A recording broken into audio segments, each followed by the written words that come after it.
Features.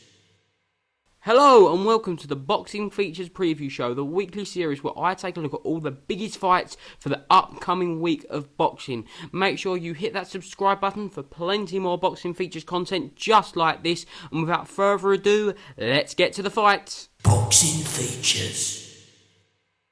We are starting off with the first of two big fight nights I'm going to talk about this weekend. And I'm starting off with Uzbekistan Matchroom show on Saturday night. It's the next step to Matchroom's global expansion, and it's a huge showcase for all their Uzbeki fighters, headlined by Mudron Akhmadaliev, the WBA Super World Bantamweight champion and the IBF champion, and he's taking on Ryosuke Iwasa.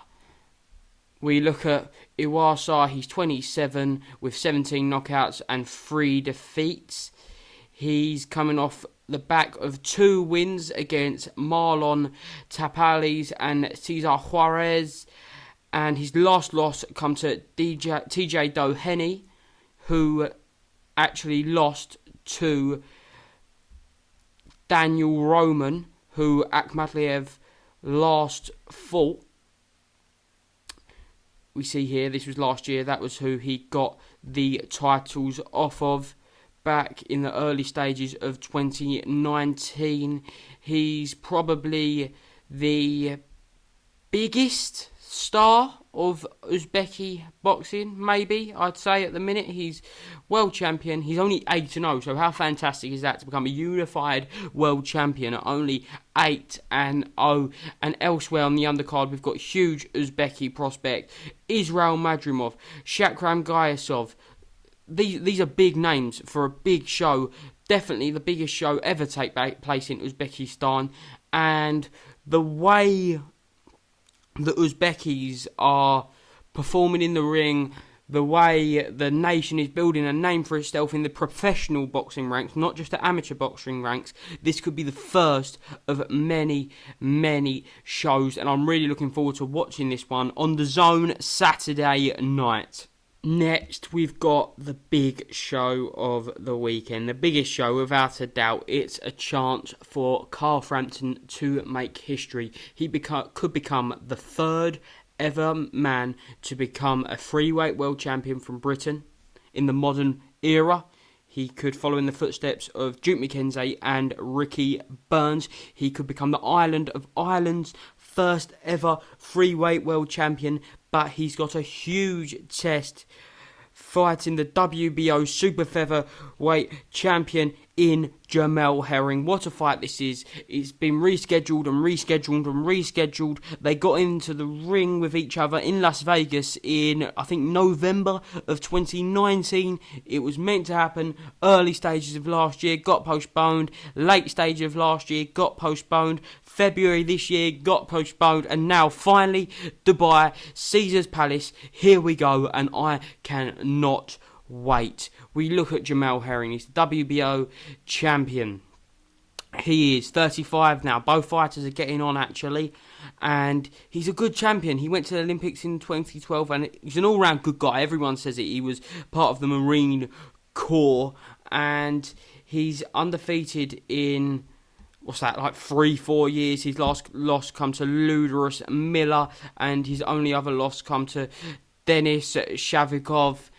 And since then, he won the title against Masayuki Ito and has defended against Lamont Roach and Jonathan Oquendo. He got some stick, didn't he, from media and fans alike from his win against Jonathan Oquendo, saying he was looking for the way out.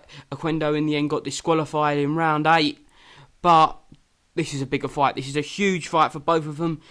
I'd definitely say the biggest fight of Herring's career and one of the biggest fights in Frampton's career, and probably for his legacy, the biggest. We look at Carl Frampton. He's a modern British boxing icon, in my opinion.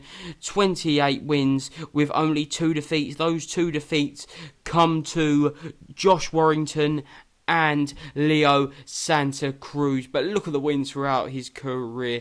Nonito Donaire, Scott Quigg, that was built as a huge fight in the UK against Scott Quigg.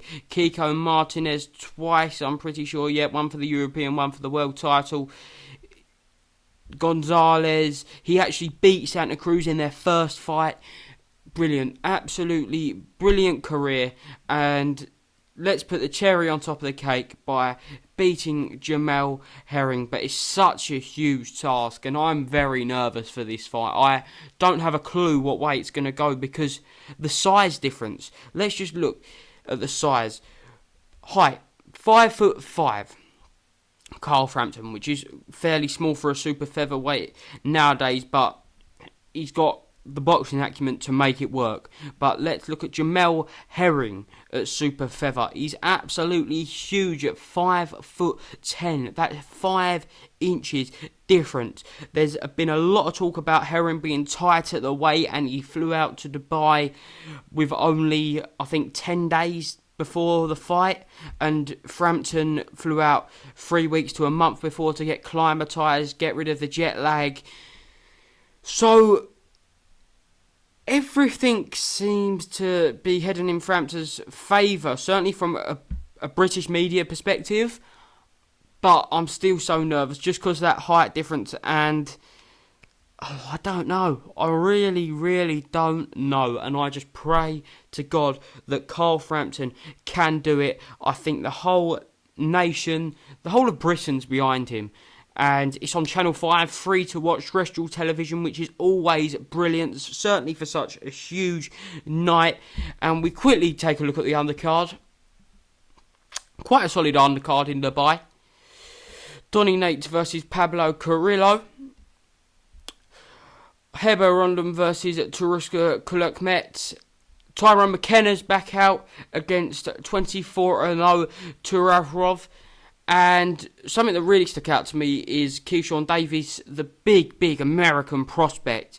His first professional fight was on the Canelo Avni Yildirim undercard in February, so not too long ago. Just make sure it was. Yep. So, what was that? 27th of February. So, not even 2 months later, just a little over a month, he's out again, which is fantastic on a big card like this. So, that's 2 big cards. And I know he's promoted by Eddie Earn usually. So, Eddie Earn, I think, will be pleased to get him out on such a big card and get him active, because there's a lot of talk around Keyshawn Davis, and there's going to be a lot of talk around this event, and I certainly can't wait.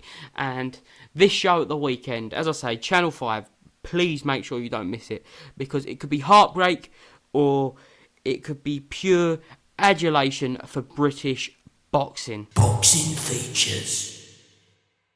That's all for the preview show this week. 2 huge shows. Make sure you watch them. But if you miss out, catch me on Monday for the review show, where I'll be having a look at all the fights I just spoke about. Meanwhile, take a look at all the boxing features content available to you. Hit that subscribe button. Tell your friends. Leave a like. And make sure you comment. And as ever, thanks for watching.